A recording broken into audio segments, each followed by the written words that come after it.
Zulutations! Happy Summerween!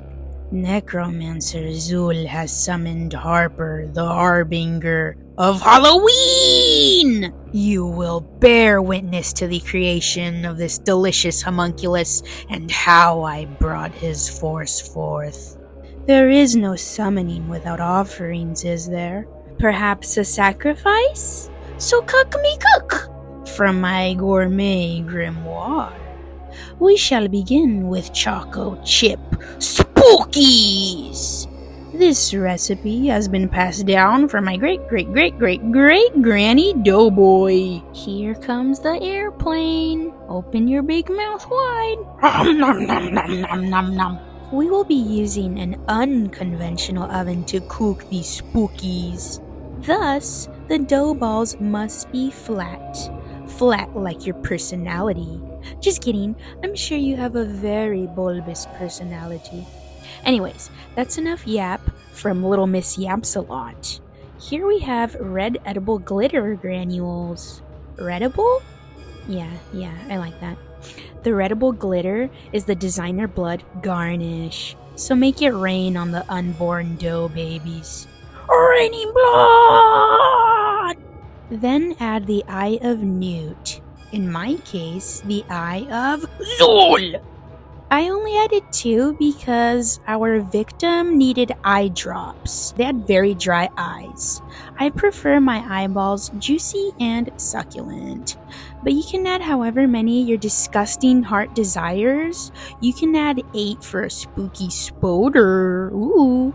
And then after that, you want to pop them into your unconventional oven, aka my horse with no name, my Mustang. It's 111 degrees Fahrenheit out here, and I am Alchemist Zul. I transmute the energies to my advantage. It's free energy, man. It's free real estate. I hope you're patient because these spookies are going to sit on your windshield for about 3 to 5 hours, depending on the preferred hardness of your spookies. I like a limp biscuit. I like mine nice and moist. It smells so good in here. Look how gorgeous. Oh. Are they ready? I don't know. We'll see. Why not touch one? No, a wee little bit more. I'm just gonna do it. You dare me to touch it with my bare hands? Oh, is it? Ah! Okay, yeah, it is. Don't be a twit. Use a mitt. Looking for some hot stuff, baby, this evening. Now I'd like to ask you a question. I'd like to transfer you to the world of Zul. What would you do if you saw this little girl take out a tray of cookie from her car? What would you do? Would you ask for some? Would you drive by? Would you be like, oh, well, that's something. Now I can say I've seen it all! Let us take a moment to admire how they glisten in the sunlight. They are but Edwardian cookies. Glisten, glisten, listen to the glisten. Alright, now on to the chip dip, Kip. Just get some random dip mix. This is green onion shallots. And as you can see, I have the Monster Spatula. And then I have this Americolor Toxic Green color. It's called Electric Green, but it's basically Toxic Shrek Swamp. What are you doing in my swamp? Anyways, I was going for an ectoplasm-like look. And there's that. Just mix it all together and you see what you get. Perfection. I never drink wine.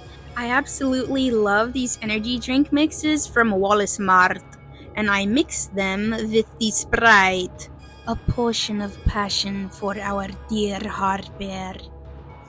That is not red food coloring, that is a disguise. That is the blood from the last fellow that pissed me off. What blood type are you? Just asking out of curiosity. You know what they say. Curiosity fed the bat. Bubble, bubble, toil and trouble in my mouth. It's a bat. It's a witch. No! It's just Harper's insides. He's ready for his close-up. So let's go. You must meticulously pick a vessel for Harper. A nice plump watermelon with a cute little stem atop, his little appendage. This is his conduit, if you will. So you can't just do this half-assedly. We're not making a human here. Here I am stenciling his face. I went for bold. A face you could see right through.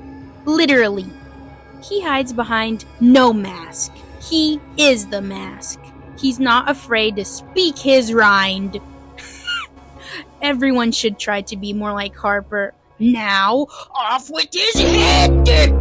Here's a fun little tidbit for you. In Alfred Hitchcock's Psycho shower scene, they used the sounds of stabbing a watermelon to emulate the stabbing sounds of the flesh.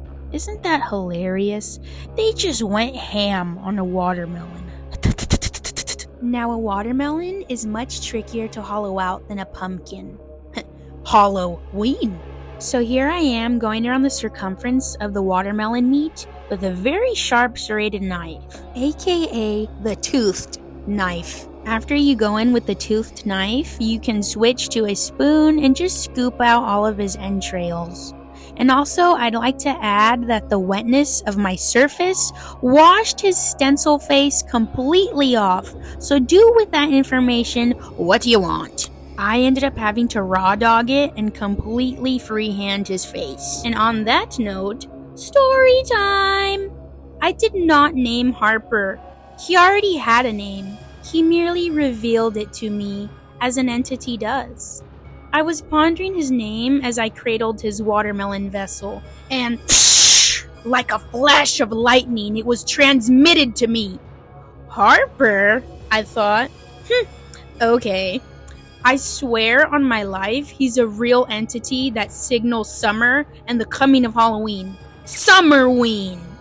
Really think about it. I am Zul, the primordial evil. Don't you think I would choose a name more dark and eccentric? No offense, Harper.